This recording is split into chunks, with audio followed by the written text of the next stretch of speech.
अरिहंत सिद्ध सूर्य उपाध्याय साधु सर्व अर्थ के प्रकाशी मांगलिक उपकारी है। जिनको स्वरूप जाने रागे ते वही जो भक्ति काय को नवाई स्तुति को ऊंचाई। धन्य धन्य तिन्हीं ते काज सब आज भाई कर जोड़े बारे बारे वंदना हमारी। मंगल कल्याण सुख ऐसो हम चाहते हैं, हो मेरी ऐसी दशा जैसी तुमदारी है। हो मेरी ऐसी दशा जैसी तुमदारी है। हो मेरी ऐसी दशा जैसी तुमदारी है।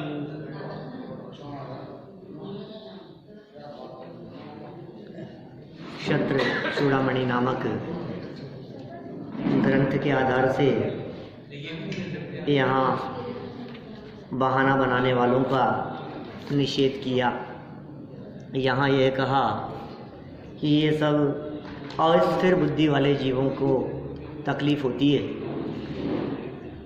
समस्या देश में नहीं है, समस्या काल में नहीं है, समस्या किसी क्षेत्र में नहीं है, समस्या तो अपने में ही है, अपने चिंतन में है, अपनी सोच में है। धर्म करने के लिए कोई भी क्षेत्र काल और परिस्थिति बाधक नहीं होती।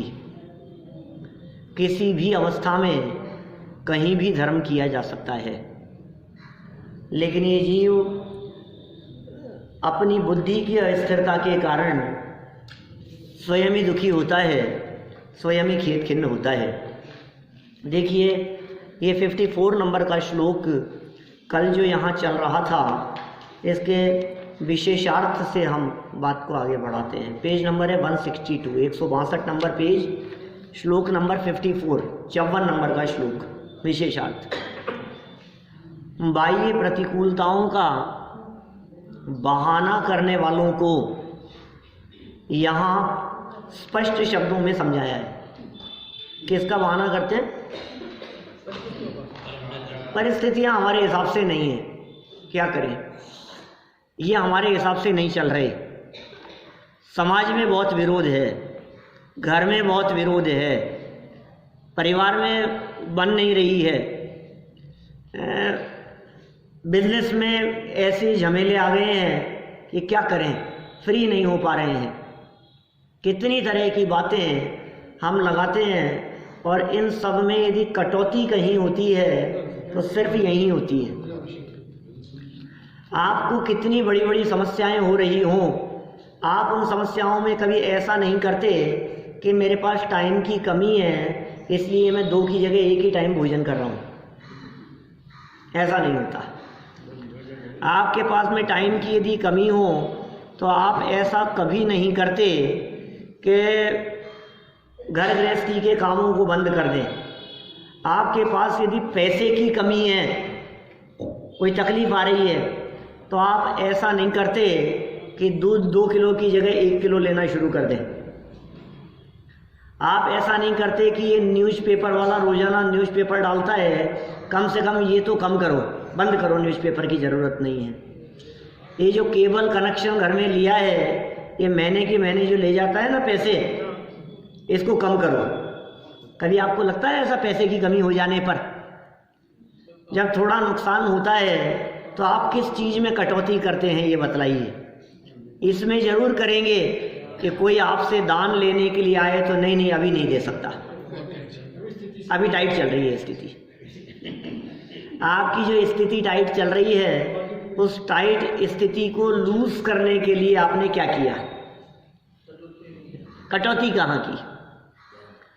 माने यदि धन में कमी दिखाई देवे, नुकसान दिखाई देवे, तो कटौती दान में करता है। समय में यदि कहीं तकलीफ दिखाई देवे तो कटौती धर्म क्षेत्र के कार्यों में जो समय बीतता है उसमें करता है, और कामों में नहीं। वही टीवी देखना, घर के काम करना, न्यूज़पेपर पढ़ना, आपसे इधर उधर घूमना, जो जो काम जैसे होते थे वो सब होते हैं, लेकिन कटौती कहाँ होती है? टाइम थोड़ा सा कम है ये 1 घंटा ये तो वेस्ट ही है भगवान के नाम पर, ये बचा लो। 1 घंटा यहाँ से निकाल लिया हमने।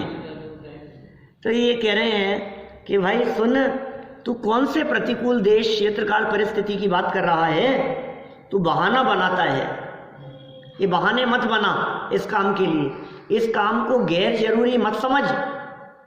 ये स्वाध्याय, अध्ययन, मनन, पढ़ना लिखना ये गैर जरूरी काम नहीं है। वो दूसरे काम तो जरूरी दिखते हैं, ये काम जरूरी नहीं दिखता। ये काम निठल्ले लोगों का, फालतू लोगों का काम दिखाई देता है। घर में यदि नौकर नहीं आया है मान लीजिए, तो काम करने के लिए यहाँ की छुट्टी कर सकते हैं हम। सर्वेंट नहीं आ रहा आजकल, घर में काम ज़्यादा है, तो घर में काम ज़्यादा है तो टीवी देखना कम करो ना। आज 3 दिन टीवी नहीं देखेंगे, सर्वेंट नहीं आ रहा है इसलिए कि नहीं, वो कैसे, वो तो जरूरी है, वो तो होगा। बहाने मत बना, ये बहाने बनाने की जरूरत नहीं है। ये होता है ऐसा, रोज दिखता है, घर घर में ये बातें दिखाई देती है। सुनो भाई, यहाँ प्रतिदिन आने से आपका स्वास्थ्य ठीक रहता है, अंतरंग, आपका मेंटल लेवल बराबर रहेगा, आप तनाव में नहीं रहेंगे। आपके घर की जो टेंशनें हैं, परिवार की टेंशन है कि बिजनेस की टेंशन है, वो टेंशनें कम होगी। आप डिप्रेशन के शिकार नहीं होंगे। ये आपको फायदा ही नहीं दिख रहा है। देखो, इसको रोजाना घूमने के लिए कहे ना कि रोजाना मॉर्निंग वॉक पे जाया करो, नहीं जा पाते लोग। 2 दिन जाते हैं फिर नहीं जा पाते। क्यों? उनको लगता है यार टाइम वेस्ट है, कुछ हो तो रहा ही नहीं है लाभ तो। अब कौन जाए बिना ही मतलब? अब जबरदस्ती चक्कर लगाओ, 1 घंटा वेस्ट करे आए, 3 दिन हो गए, 4 दिन हो गए, ठीक है, तो लाइफ तो ऐसी चलती है कि नहीं भाई, उसके फायदे हैं। जो समझते हैं वो 1 घंटा लगाते भी हैं, वो प्राणायाम भी करते हैं, वो एक्सरसाइज भी करते हैं, वो घूमते भी हैं, वो वॉक पर भी जाते हैं, ये सब होता है। ऐसे ही हम ये कह रहे हैं, जो समझदार हैं उनको इसकी उपयोगिता दिखती है, और जो ना समझ हैं वो इसे अनुपयोगी समझकर इन बातों को टालना चाहते हैं। बाह्य प्रतिकूलताएं दुख का कारण नहीं होती, तू प्रतिकूलताओं के कारण दुखी है। संसारी जीवों को उनकी अस्थिर बुद्धि अथवा तत्वों का अनिर्णय ही दुखोत्पादक है, अन्य द्रव्य नहीं। तत्व का अनिर्णय दुख उत्पन्न करने वाला है। वस्तु स्वरूप का अनिर्णय, वस्तु स्वरूप के विचार विहीन दशा, द्रव्य गुण पर्याय का विचार नहीं है। और अस्थिर बुद्धि अस्थिर है, बुद्धि चंचल है, ये इसको नुकसान पहुंचाने वाली है, दुख उत्पन्न करने वाली है। ये कह रहा है मैं इसकी वजह से दुखी हूं, उसकी वजह से नहीं, इसकी वजह से दुखी है। मैं इसको सीधा कर दूंगा, इसको सीधा नहीं करना है, बुद्धि सीधी करनी है, दिमाग सीधा करना है। दिमाग को तो सीधा करना नहीं चाहता है, और ये दूसरों को सीधा करना चाहता है। ये अपने सुखी होने के लिए सुधार पर में करना चाहता है, बोलो, जबकि सुधार पर में नहीं करना है, सुधार तो अपने में करना है, सारा सुधार पर में। और ये जबकि पर इसके अनुसार चलता नहीं है, संयोग तेरे हिसाब से चलते नहीं है, परिस्थितियों में तेरा कंट्रोल चलेगा नहीं, उनका परिणमन तेरे अधीन है नहीं, उन सारे पदार्थों का परिणमन अपनी अपनी योग्यता से हो रहा है। अब उसमें तू जबरन ये सोचता है नहीं, इनको सुधार लो बस, पिताजी को सुधार लो आप, तो क्या घर में सुधार कर लो, इस बच्चे को सुधार दो आप बस, ये सुधर जाए बस। कौन किसको सुधारे? न वो इनको सुधार सकते, न ये इनको सुधार सकते हैं, तो किसको सुधारे? अपनी बुद्धि, अस्थिर बुद्धि अस्थिर क्यों है? ये मेरे हिसाब से चले, ऐसी बुद्धि को अस्थिर बुद्धि कहते हैं। अस्थिर बुद्धि किसका नाम है राजन जी, बोलो? शरीर मेरे हिसाब से चले, आपकी जो ये बुद्धि है इसे अस्थिर बुद्धि कहते हैं। परिवार मेरे हिसाब से चले, ऐसी बुद्धि का नाम अस्थिर बुद्धि है। दुकान तो मेरे हिसाब से चलेगी, ऐसी बुद्धि का नाम अस्थिर बुद्धि है, ये मेरे हिसाब से चलेगी। ये मेरे हिसाब से चलेगी। अब ये सोच रहे हैं, ये दुकान को अपने हिसाब से चलाना चाह रहे हैं, परिवार को, समाज को, शरीर को, इन सबको अपने हिसाब से चलाना चाह रहा है। ये इसकी बुद्धि अस्थिर बुद्धि है। और यहाँ आचार्य देव कह रहे हैं तेरी अस्थिर बुद्धि तेरे दुख का कारण है। अब क्या करें बुद्धि को स्थिर करने के लिए? ये मान्यता बदल दे। क्या ये मेरे हिसाब से नहीं चलते? क्या मैं इनको नहीं चलाऊंगा अपने हिसाब से? मुझे चलाना ही नहीं है, क्योंकि ये मेरे हिसाब से चलते ही नहीं है। चलाने की बुद्धि नहीं रखना।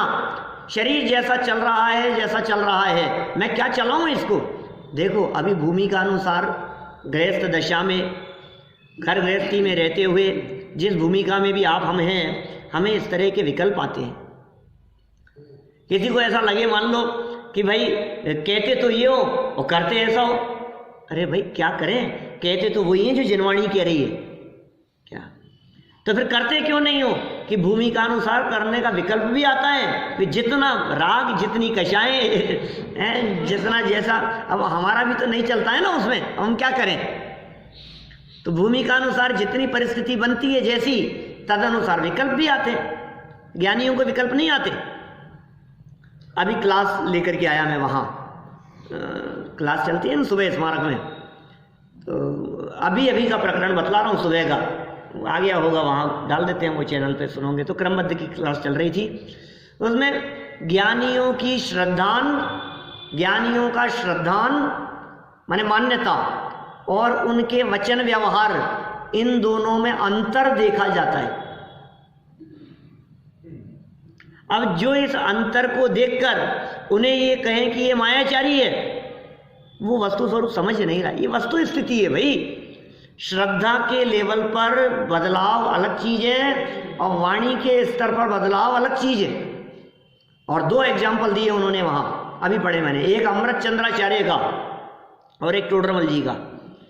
अमृत चंद्राचार्य समय सार ग्रंथ आत्मख्याति टीका लिखते समय तीसरे कलश में लिखते हैं कि यह टीका करने से मेरी परिणति परम विशुद्धि को प्राप्त हो, ऐसी मेरी भावना है।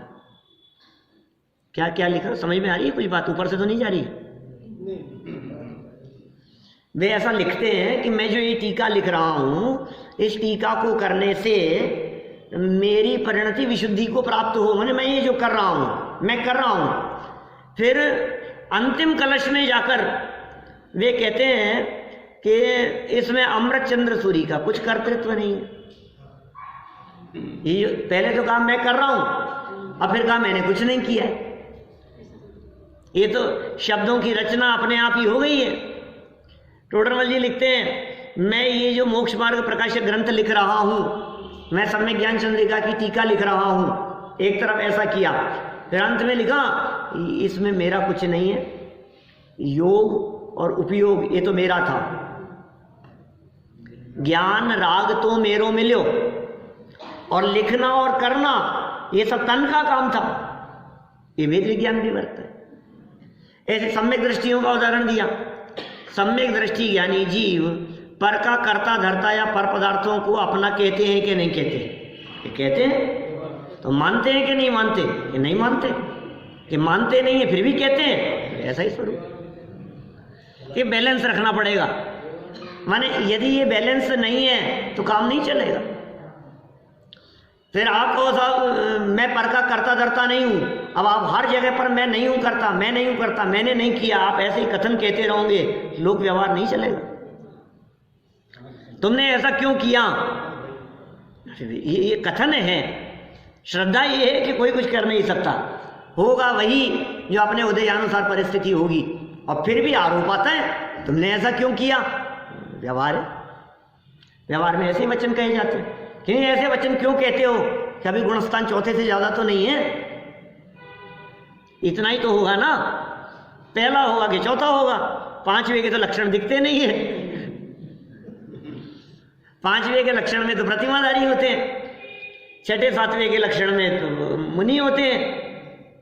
तो न आप प्रतिमाधारी हो न आप मुनि हो, तो या तो पहला या चौथा, ये दो ही है स्थिति। और हम कह रहे हैं पहले वाले के तो होगा ही, अरे चौथे वाले की भी मान्यता बदली है, वचन व्यवहार नहीं। तो दुख का कारण पर पदार्थ है या नहीं है? बोलो, नहीं है, ये मानता है। तो फिर पर पदार्थ दुख के कारण नहीं है, तो फिर घर में बंदर घुस जाए तो उसको भगाता है कि नहीं सम्यक दृष्टि? नहीं भगाएगा? भगाएगा। तुम क्यों भगा रहे हो इसको? तुम तो सम्यक दृष्टि हो। कहते तो ये हो कि कोई कुछ नहीं बिगाड़ सकता है। अब ये चूहे तुम्हारे किचन में घुस रहे हैं, बार बार में कुछ भी कर रहे हैं, खा रहे हैं, तो बिगाड़ रहे हैं कि नहीं? तुम तो कह रहे हो कुछ नहीं बिगाड़ सकता। कहते तो ये हो और फिर चूहों को भी भगाते हो। ऐसा ही होगा। माने हम जो कह रहे थे वो गलत नहीं कह रहे थे, वो तो सच्चाई है, वो तो मान्यता है। ये सम्यक दृष्टि ज्ञानी जीवों का, वेद विज्ञानियों का ये बैलेंस नहीं समझ में आने से ये शंकाएं खड़ी होती है, विकल्प खड़े होते हैं। ऐसा लगता है हमारे को कि ये तो गलत है, ये जो बात कही जा रही है ये ठीक नहीं है। आप बुद्धि को स्थिर कीजिए। ये बुद्धि को स्थिर नहीं करता है, ये वचनों को बदलता है। क्या दीपेश जी? वचन नहीं बदलने हैं, बुद्धि बदलनी है, मान्यता बदलनी है, अभिप्राय बदलना है। मैं करता धरता नहीं हूं, ऐसा कहते हुए भी आप भोजन भी करेंगे, नहाएंगे धोएंगे भी, बाजार भी जाएंगे, सब्जी खरीद के भी लाएंगे। तुम तो कहते हो मैं कुछ नहीं करता हूं, फिर ये कौन कर रहा है? तो नहीं करता हूं का अर्थ वास्तव में ये जीव तत्व जो है ये इन जड़ की क्रियाओं का करता नहीं होता है ये काम। तो करता कौन है? ये बाहर जो क्रिया हो रही है, इस क्रिया के होते समय तीन काम एक साथ वर्त रहे हैं। एक जड़ की क्रिया, एक राग क्रिया और एक ज्ञान क्रिया। तीन काम एक साथ हो रहे, एट ए टाइम हो रहे। जड़ का काम जड़ में हो रहा है, लेकिन मेरा राग किसका है उस काम को करने में? तो आपका मोबाइल रखा था, अब मैं उठा करके ले जाऊं अपने साथ में। मोबाइल तो आजकल पकड़ में आ जाते, घड़ी ले गया आपकी, मान लो, है ना। अब घड़ी में ले गया, अब बाद में कभी आपको पता लगा तो अब मैं मना कर दूं कि मैं तो नहीं ले गया। अगर तुम्हारे पास में दिख रही है, तुमने बांध रखी है, फिर कह रहे हो नहीं ले गया कि नहीं मैं इसका करता ही नहीं हूं। अरे वाह मैं इसका करता ही नहीं हूं। ऐसी अनीति थोड़ी ना चलेगी। कोई व्यक्ति चोरी करे और मैं कहे चोरी तो कोई कर ही नहीं सकता, पर वस्तु को क्या चुराएगा? पाप किसका लग रहा है फिर हमारे को, जब मैं चोरी कर ही नहीं सकता? तो सुन भाई, चोरी करने का भाव तो तूने किया है, उसका फल तो लगेगा। भावों का फल है सारी की सारी चर्चा। अस्थिर बुद्धि दुखदायक है, कितनी सुंदर बात कह रहे हैं। बुद्धि को स्थिर करो, विकल्पों को सही दिशा में ले जाओ, विकल्प विपरीत दिशा में न जाएं, इसका प्रयास करो। अस्थिर बुद्धि, खूब व्याख्या करो। अस्थिर बुद्धि, अब आप समझ लो सुबह से शाम तक जितनी हमारी बुद्धि चलती है सब अस्थिर बुद्धि का परिणाम है। जो चल रहा है, इन्होंने ऐसा कर दिया, इन्होंने ऐसा कर दिया, इनको ऐसा नहीं करना चाहिए था, ये ऐसा होना चाहिए था, ये सब अस्थिर बुद्धि के परिणाम है। दूसरों के ऊपर दोषारोपण अस्थिर बुद्धि का परिणाम है। पर से सुखी और दुखी दोनों, मैं इससे सुखी हूं, मैं इससे दुखी हूं, अस्थिर बुद्धि का परिणाम है। बुद्धि स्थिर कब होती है? स्थिर वस्तु के अवलंबन लेने से बुद्धि स्थिर होती है। स्थिर कैसे होंगे? झूलते हुए झूले पर बैठकर आप स्थिर हो सकते हो क्या? नहीं हो सकते। अच्छा, झूला झूल रहा है इधर, हमने कहा इसके ऊपर निगाह केंद्रित करो, स्थिर करो, कैसे होगी? वो तो इधर उधर जा रहा है। तो निगाह को स्थिर करने के लिए क्या करना पड़ेगा? किसी स्थिर चीज को देखो तो निगाह स्थिर होगी। ऐसे ही हमने कहा बुद्धि, इसको स्थिर करो, तो किसको देख के स्थिर होगी? कि अपना जो स्वभाव स्थिर है ना, उसके अवलंबन लेने से, उस पर दृष्टि देने से बुद्धि स्थिर होती है। और जगत के जितने जगत पदार्थ हैं ये सब अस्थिर हैं, ये सब चलायमान हैं, ये सब नाश होने वाले हैं, ये सब बदल जाने वाले हैं। इन पे बुद्धि देने से बुद्धि अस्थिर होती है। देखो, तो ये दुखोत्पादक है, अन्य द्रव्य नहीं। आत्म स्थिरता ही आ गया ना, स्थिर के लिए आत्म स्थिरता ही सच्चे सुख और मुक्ति का कारण है। आत्मा ही आत्मा का सच्चा गुरु। कौन गुरु है? कौन से गुरु हैं आपके लिए? ऐसा ये हमारे सच्चे गुरु हैं कि सुन गुरु कौन है? आत्मा ही आत्मा का गुरु होता है। ये बहुत मार्मिक बात कह रहे हैं यहाँ। जगत कहाँ माने इस बात को? अभी हमारे घर की बात है क्या? सैकड़ों वर्षों पहले वादीप सिंह सूरी आचार्य ने लिखी ना, आत्मा ही आत्मा का गुरु। अब कोई कहे नहीं साहब तुम तो गुरु को नहीं मानते, कि तुम ऐसा नहीं कहते, तुम्हारा कौन गुरु है ये बताओ। किसका कौन गुरु? असली गुरु कौन होता है उसकी चर्चा कर रहे हैं। बाहर में गुरु लोक व्यवहार से कहा जाता है, वो तो कह ही रहे हैं ना। जीवनधर कुमार के गुरु कौन थे? आर्यनंदी।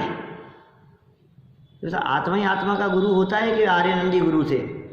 आर्यनंदी को गुरु कहना व्यवहार है। गुरु कितना भी सिखाए ये स्वयं से ही सीखता है, गुरु से नहीं सीखता। गुरु के सिखाने से सीखे तो सब गुरु बन जाए, सब मोक्ष चले जाए। देखो 55 नंबर श्लोक। शिक्षा वच सहस्रैर्वा क्षीण पुण्येन धर्मधीये पात्रे तु स्वायते तस्मादात्मैव गुरुरात्मने। ये भी नीतिकार का श्लोक है। पुण्यहीन पुरुष में हजारों शिक्षा वचनों से धर्म बुद्धि नहीं होती। लो पुण्यहीन है, हजारों गुरु कहें, हजारों गुरुओं के वचन मिले तो भी धर्म बुद्धि नहीं होती। आप कह रहे हो गुरु से ज्ञान होता है, गुरु ने तो खूब समझाया, अब क्या हुआ है? होनार खोटी हो तो क्या करें? और गुरु भी उन शिष्यों की तरफ ज़्यादा ध्यान देते हैं जो कमज़ोर होते हैं। इसकी तरफ मुझे ध्यान देना पड़ेगा। क्लास का रिजल्ट पूरा अच्छा आए, 100% रिजल्ट आए, इसके लिए मुझे क्या करना पड़ेगा बोलो? कमज़ोर की तरफ ध्यान दूंगा तब जाके काम होगा। खूब समझाते हैं लेकिन फिर क्यों नहीं समझता है वो? गुरु से होता है ना, वो नहीं है भाई, वो बुद्धिहीन है, क्या करें वो? इसका मतलब मेरे समझाने से समझता हो। सुनो, मेरे पढ़ाए हुए कितने कलेक्टर हैं पता है तुम्हारे को? कितने लड़के मेरे पढ़ाए हुए कलेक्टर हैं कि ये भी तो बता दो कि तुम्हारे पढ़ाए हुए कितने रिक्शा चला रहे हैं, तुम्हारे पढ़ाए हुए कितने ठेला लगा रहे हैं। ठीक, क्या बात कर रहे हैं? बात तो वो करूँगा क्यों? तुम्हारे पढ़ाए हुए हैं ना कि नहीं ये तो ढोल था जी, ढोल था ये तो, इसको क्या समझाऊं मैं, ये तो ऐसा ही रह गया। कि नहीं तुमने बनाया, क्यों नहीं तुम बनाते हो? तो अनेक गुरुओं के उपदेश दिए जाने पर भी क्या कह रहे हैं? पुण्यहीन पुरुष है, उसमें हजारों शिक्षा वचनों से धर्म बुद्धि नहीं होती, धर्म बुद्धि नहीं हो सकती। और उत्तम पात्र में बिना उपदेश के ही धर्म बुद्धि उत्पन्न हो जाती है।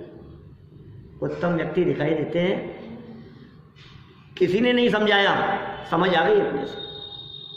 कभी कभी ऐसा नहीं होता है कि आप यहाँ आकर के बैठते हैं, कोई विषय समझाया जा रहा है और आपके समझ में नहीं आता। ऐसा होता है कि नहीं? तो क्या ऐसा संभव है कि किसी के भी समझ में नहीं आया? वाणी निकलती ही नहीं है। ऐसा नहीं हो सकता। समझ में तो आया होगा, किसी के आया होगा, हमारे को बिल्कुल समझ में नहीं आया। क्यों राजेंद्र जी? हमारे को बिल्कुल समझ में नहीं आया था, आज क्या समझा दिया आपने? ये कोई बात नहीं। फिर एक दिन क्या हुआ, आप उसी बात के बारे में विचार कर रहे थे घर पे बैठकर, अरे यार ये बात थी क्या उस दिन? अब किसने समझाया? अपने आप समझ में आ गई। माने ये जो अब जो समझ में आई है बात, ये समझाया किसने ये बताओ? जब समझा रहे थे तब तो समझ में नहीं आया, जब समझाने वाला कोई नहीं था तो समझ में आ गया। देखो खूब समझा रहे हैं गुरु चारों तरफ से और नहीं समझ पा रहा है। फिर जब समझाने वाला कोई नहीं हो तो सातवें नरक में उपदेश देने वाला कोई नहीं हो, अचानक एकदम जाति स्मरण ज्ञान होता है और समझ में आ जाता है और सम्यक दर्शन हो जाता है। ये कैसे हो गया? ये समझा रहे हैं यहाँ बिना उपदेश के ही धर्म बुद्धि उत्पन्न हो जाती है। इसलिए आत्मा ही आत्मा का गुरु है। इसके बारे में हम ये कहते हैं ज्ञान ही समाधान कारक है। ज्ञान ही अपना समाधान करता है, किसी ने नहीं। समाधान किसी और से नहीं मिलेगा, अपना ही ज्ञान अपना समाधान करेगा। जगत का ऐसा ही स्वरूप है। कभी कभी किसी चीज को तलाश रहे होते हैं, खूब तलाशा और नहीं मिला, फिर एक दिन कुछ दूसरा काम कर रहे थे और अचानक मिल गई। ये कैसे मिल गई और पहले क्यों नहीं मिली थी? अब कैसे हुआ ये?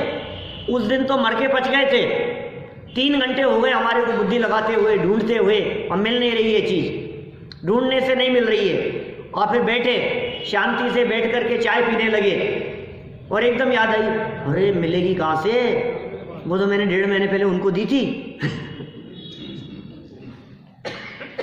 मुझे घर में किताब नहीं मिल रही है, घर में ही थी, जाएगी कहाँ? यहाँ नहीं तो वहाँ, यहाँ नहीं तो वहाँ, सारी अलमारियाँ, एक एक किताब को घिसका घिसका करके देख लिया, इधर से देख लिया, मिल नहीं रही है। क्या हुआ समझ में नहीं आई बात, गायब कैसे हो गई? और देखो नीचे तो नहीं रखी है, यहाँ तो नहीं रखी है, इस अलमारी में तो नहीं है, पढ़ते पढ़ते उधर तो नहीं रख दी है। 3 घंटे परेशान कर दिए ढूंढने में, और फिर नहीं मिली तो सर पकड़ करके बैठे थे, और फिर याद आई वो तो पढ़ने के लिए अम्मा जी ने मंगाई थी, वहाँ दे दी थी। क्या ना, अब क्या करें बोलो? अब किसने समझाया भाई? 3 घंटे से सबको समझा रहे थे, तुमने इधर उधर कर दी होगी, तुमने कर दिया होगा, ऐसा कर दिया होगा, नाराज हो रहे थे। और अब याद आई कि खुद ने ही तो दी थी। अब क्या हुआ? देखो, स्वयं स्वयं का गुरु होता है, स्वयं का ज्ञान स्वयं का समाधान करता है। सरलार्थ पुण्यहीन पुण्य वालों के समझ में नहीं आएगी ये बातें। ये बात समझ में नहीं आती जिनका पुण्यहीन होता है। तीव्र कषाई लोगों के समझ में नहीं आती है। कषाय बहुत तीव्र हो ना, उन्हें समझाने का प्रयास करो, उल्टी बैठती है उल्टी बात। समझाओ अच्छी बात, बैठती है उल्टी बात। ऐसा होता है। जिनके कषाएं अंदर में बहुत तीव्र होती है, उनको हम कहते हैं ना, सर्प को दूध पिलाने से भी जहर ही उगलता है। अच्छी अच्छी बातें समझाने पर भी ऊपर से निकल जाती है बातें, और पात्र नहीं तो उपदेश किसको देना भैया? पुण्यहीनों को मत देना, तीव्र कषाइयों को मत देना, और अपात्र जीवों को समझाने का प्रयास मत करना। क्यों? क्योंकि इनको उपदेश देने वाले हजारों उपदेशों से भी इनमें धर्म बुद्धि उत्पन्न नहीं होती। हमारे उपदेश से क्या होगा? अरे ये तो, इसकी तो ऐसी जड़ बुद्धि है कि साक्षात तीर्थंकर परमात्मा भी उतर करके आ जाए ना, तो ये कहेगा मैं तो नहीं मान रहा। ऐसा है। मारीची के साथ में क्या था बताओ? पोता था ना ऋषभदेव का, रिलेशन भी था, क्लोज रिलेशन था, ब्लड रिलेशन था, और तीर्थंकर तो थे ही। फिर समझाने से क्यों नहीं समझाया? वो क्यों नहीं समझा? घर के लोगों से समझते भी नहीं, दूसरों से जल्दी समझ में आती। घर के लोग समझाने वाले हों तो समझता नहीं है। घर के बच्चे को आप समझाओ तो नहीं समझेगा, और दूसरा आकर के समझाए तो समझता है। आप पढ़ाओ तो नहीं पढ़ सकता, और दूसरा पढ़ाने वाला पढ़ाए तो समझ जाए। वही बात आप कहो तो समझ में नहीं बैठे, और वही बात दूसरा कहे तो समझ में आ जाए। ऐसा ही होता है। तो मारीची के घर के थे ना, वो समझ में नहीं आए, और वो अनजान आ गए 2 आसमान से उतर करके समझ में आ गई। वही बात उन्होंने कही थी, वही उन्होंने कही। हाँ, पर बहुत अच्छे ढंग से कही थी उन्होंने तो। ऋषभदेव ने तो बहुत अच्छे ढंग से कही थी, और भाषा समझ में आ जाए। यहाँ तो लैंग्वेज समझ में नहीं आ रही है, वहाँ कितने अच्छे ढंग से समझाई। लेकिन भाई, नाग्यो विज्ञत्व मायाति विज्ञो नाग्यत्व मृच्छति, इष्टोपदेश में पूज्यपाद आचार्य लिखते हैं ऐसा। अज्ञानी को ज्ञानी नहीं बनाया जा सकता, और ज्ञानी को अज्ञानी नहीं बनाया जा सकता। ये अज्ञानी है, आप इसे कुछ ऐसा घोट के पिला दो, ऐसा तो होता नहीं है कुछ, उसको ज्ञानी नहीं बना सकते आप। अज्ञानी को ज्ञानी नहीं बनाया जा सकता है कि नहीं इसको समझाने के लिए बहुत बेस्ट टीचर लगाया हमने, नहीं समझा पाओगे। जयपुर का बेस्ट टीचर देखा कि नहीं समझा पाओगे। हमने अवधि ज्ञानी मने पर ज्ञानी मुनिराज को निवेदन किया, किसी का निवेदन मानते नहीं है, वे ऐसे पराधीन नहीं होते, वे समझाने वाले हों तो नहीं समझ रहा है। साक्षात तीर्थंकर परमात्मा के समूह शरण में ले गए हम उसको पकड़ करके, अब तो भगवान समझा रहे हैं, अब तो समझेगा। नहीं मानता भगवान की, मैं ही भगवान हूँ। मैं नहीं मानता किसी और की, मैं क्यों मानूं किसी और की, मैं स्वयंभू हूँ, मुझे जरूरत नहीं है। तो क्या कहा यहाँ भाई साहब, पुण्यहीनों को नहीं, तीव्र कषाई को नहीं, अपात्र मनुष्यों को नहीं, इनको हितकारी हजारों उपदेश भी दिए जाएं तो धर्म बुद्धि उत्पन्न नहीं होती, और पात्र मनुष्यों को उपदेश के बिना भी धर्म बुद्धि बढ़ती है। ये पात्र थे, उपदेश के बिना भी धर्म बुद्धि बढ़ती है। वास्तविक रूप से देखा जाए तो आत्मा ही आत्मा का सच्चा गुरु है, स्वयं ही समझता है। हम जो समझा रहे हैं ये समझ में नहीं आ रही है आपके वही समझ में आ रही है जो आप समझ रहे हो। क्या मैं कुछ भी समझाऊं, लेकिन आप वही समझेंगे जो आपके मन में समझ बैठी हुई है। किसी के समझाने कितना भी समझा दो, कितना भी कह दो, लेकिन मन में जो आपके समझ बैठी है ना, वही समझेंगे आप। ऐसा ही स्वरूप है। कौन व्यक्ति क्या समझ रहा है? एक सभा में 1000 लोग बैठे हुए हैं सुनने के लिए और एक वक्ता समझा रहे हैं, अब कौन क्या समझ रहा है? सब अपनी अपनी योग्यता से समझ रहे। उसी बात को सुनकर के किसी का चेहरा खिल जाता है तो किसी का चेहरा फूल जाता है। बोलो, कोई उठ करके भाग जाता है, कोई रोने लग जाता है, किसी को नींद आने लग जाती है, किसी को मजा आने लगता है, वो चलता रहता है। क्या कितनी अच्छी बात कही। अब ये क्या क्या है स्थिति? क्या समझाए, कौन समझाए, किसको समझाए? सब व्यक्ति कौन कैसा समझ रहा है, हर व्यक्ति अपनी अपनी समझ के अनुसार समझ रहा है। तो गुरु के समझाने से, गुरु तो समझाने में निमित्त मात्र है, समझूंगा मैं अपनी बुद्धि के प्रमाण में ही। 8 साल का बच्चा अपनी बुद्धि अनुसार समझता है, 80 साल का व्यक्ति अपनी बुद्धि अनुसार समझता है। फिर ऐसे ही शास्त्र पढ़ने में होता है, जनवाणी पढ़ने में भी जिसकी जैसी मान्यता होती है, जिसकी जैसी श्रद्धा होती है, जिसके जैसे विकल्प होते हैं अंदर में, वो शास्त्र को पढ़ करके भी वैसा ही समझता है। एक लाइन कही हमने, रोको मत जाने दो, क्या अब सामने वाले ने अपनी बुद्धि के अनुसार समझ लिया। ये तो हमारे वो कह रहे हैं रोको मत जाने दो इनको। अब उसकी बुद्धि में क्या चल रहा था, उसके अनुसार वो उसका अर्थ लगा लेगा। अगर ये हमारे से कितने अच्छे हैं, ये हमारे को रोकना चाहते हैं, और ये कितने खराब हैं, हमारे को भेजना चाहते हैं। अब एक चीज, एक सिक्के के 2 पहलू होते हैं ना। अर्थ लगाना आपके ऊपर निर्भर करता है, आप उसका सही अर्थ लगाओ। देखो, सही अर्थ लगाने वाले की बुद्धि व्यवस्थित है, गलत अर्थ लगाने वाले की बुद्धि अव्यवस्थित है, अस्थिर है। बुद्धि को व्यवस्थित करें, इसका मतलब हर बात को पॉजिटिव सेंस में लो, आप उसको गलत अर्थ में मत लो। अब आप देखो जिंदगी स्वर्ग हुई आपकी। अब आपको तकलीफ नहीं दिखेगी कहीं भी। देखो ये क्या कहा, अपात्र को उपदेश देने से काम नहीं होता, और किंतु पात्र मनुष्यों को उपदेश के बिना भी धर्म बुद्धि बढ़ती है। तो बोला इतने सालों में कितनों को समझाया कि बिना समझाए भी जिनको समझना था वो समझ गए, और समझाते हुए भी जिनको नहीं समझना था वो नहीं समझे। वास्तविक रूप से देखा जाए तो आत्मा ही आत्मा का सच्चा गुरु है। क्या वास्तविक रूप से यदि ये बात देखी जाए तो कौन किसका सच्चा गुरु है? आत्मा ही आत्मा का सच्चा, मतलब अपन ही अपने सच्चे गुरु हैं। मेरे गुरु कौन है? मैं ही मेरा गुरु। अब इससे कोई व्यक्ति स्वच्छंदता अंगीकार करे, मैं किसी से का नहीं मानता, मैं तो मैं ही खुद हूँ, तो सुन भाई, निमित्त रूप से तो सदगुरु मिलेंगे ही। क्या फिर तो सम्यक दर्शन की प्राप्ति में जो 5 लब्धियां कही है, उसमें देशना लब्धि को हटा दो बीच वाली को, तो ही तेरा गुरु है ना। नहीं भाई, देशना लब्धि भी जरूरी है। बाहर में निमित्त रूप से सच्चे देव सदगुरु का योग मिलेगा ही। पीछे ये भी कह चुके हैं, जिनके माथे पर गुरु नहीं है वे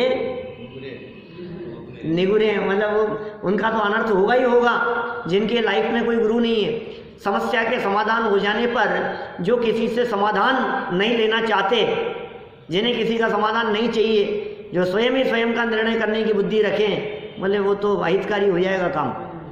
कोई तो हो ऐसा जिनका कहना माने, कोई तो हो ऐसा जिनकी बात को 100%, जिनकी बात को मानने के लिए बिल्कुल सबमिशन होकर के नहीं, आप जो कहो ये तो बस इसके आगे नहीं चलती है। ऐसा कोई तो होना चाहिए, उसे कहते हैं गुरु। गुरु होना चाहिए लाइफ में, और यहाँ का है आत्मा ही आत्मा का गुरु है। चलिए विशेषार्थ, उपदेश आदि बाह्य साधन पात्र जीवों को ही धर्म परिणति के लिए निमित्त कारण सिद्ध होते हैं। ये उपदेश आदि बाह्य साधन है किसके लिए? पात्र जीवों को धर्म परिणति के लिए निमित्त कारण सिद्ध होंगे, अपात्र जीवों को नहीं, अपात्रों को नहीं होते। इस श्लोक के द्वारा निमित्त अकिंचित कर है, यह विषय स्पष्ट होता है। इससे यह बात स्पष्ट होती है कि निमित्त नहीं कर रहा है कुछ भी, काम योग्यता के अनुसार हो रहा है, निमित्त के करने से नहीं हुआ। स्वयं कार्य रूप परिणमने वाला उपादान कारण ही सच्चा कारण है। क्या? कार्य रूप परिणमने वाला उपादान कारण वो सच्चा कारण है। कार्य तो उपादान में, उपादान से ही होता है, उपादान में होता है, माने उपादान माने वस्तु, और वस्तु से ही होता है, पर वहाँ निमित्त उपस्थित अवश्य रहता है। यही वस्तु स्वरूप है एवं त्रिकाल अबाधित सत्य है। सत्य तो यही है, काम तो योग्यता के अनुसार हुआ, निमित्त जरूर था, निमित्त की उपस्थिति भी जरूर होगी। बिना निमित्त के भी काम नहीं होता और निमित्त से भी काम नहीं होता। ये बहुत बैलेंस रखने की ज़रूरत है। जगत में ऐसे लोग मिलते हैं जो ये कहते हैं निमित्त से ही काम होता है। कुछ लोग निमित्त से ही काम होता है और कुछ कहते हैं निमित्त कुछ नहीं होता।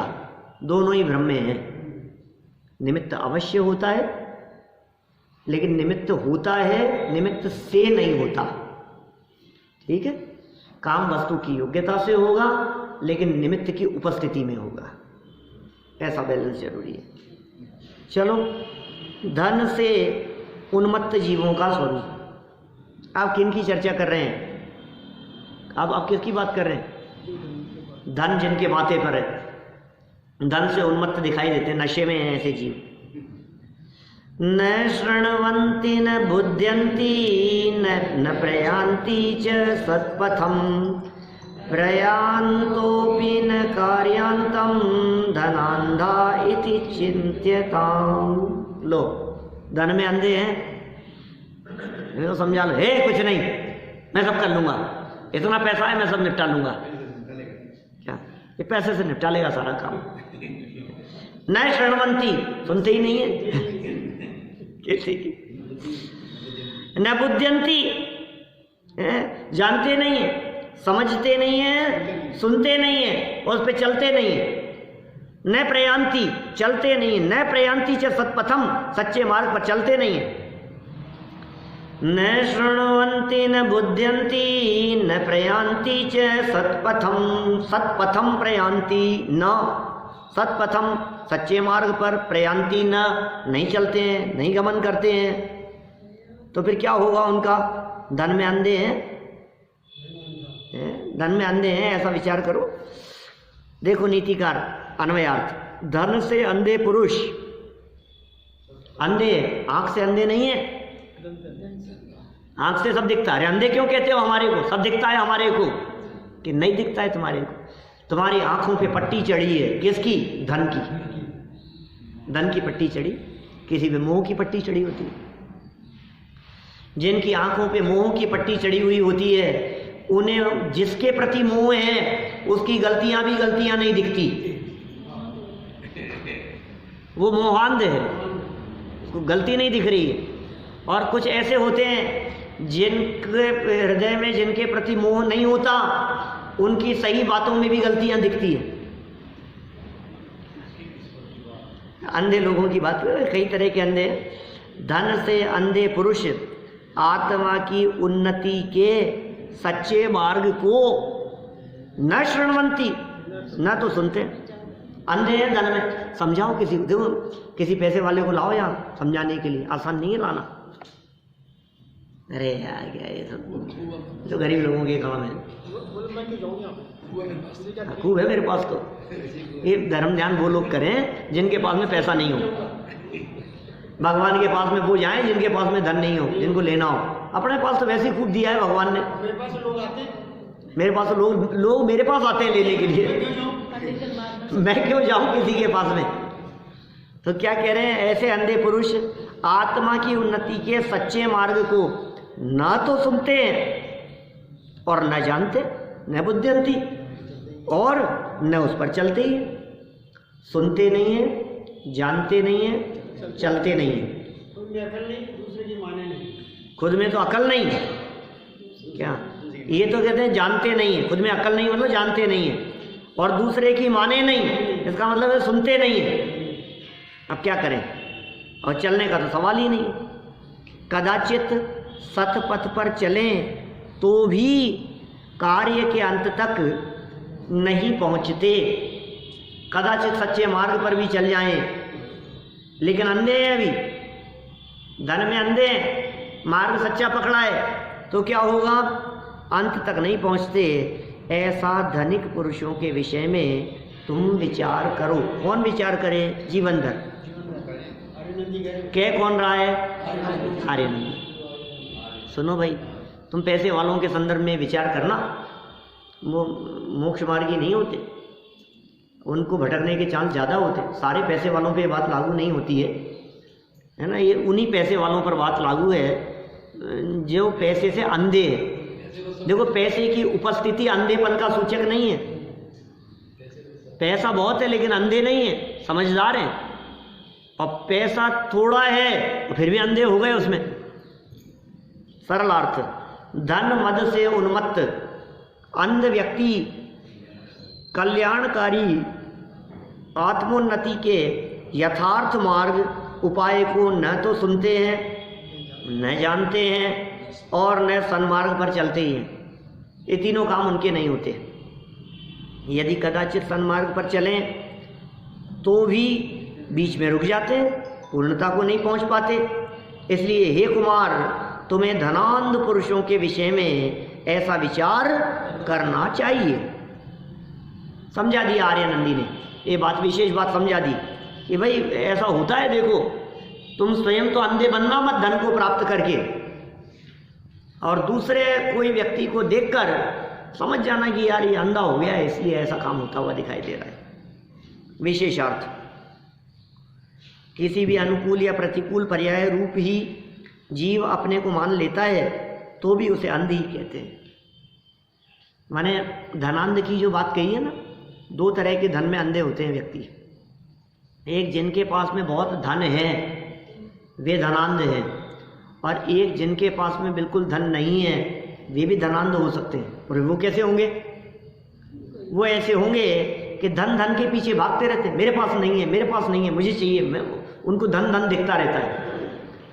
धन वालों के पास में धन की उपस्थिति उन्हें अंधा कर देती है, और निर्धनों के पास में धन की अनुपस्थिति धन प्राप्त करने के लिए उन्हें अंधा कर देती है।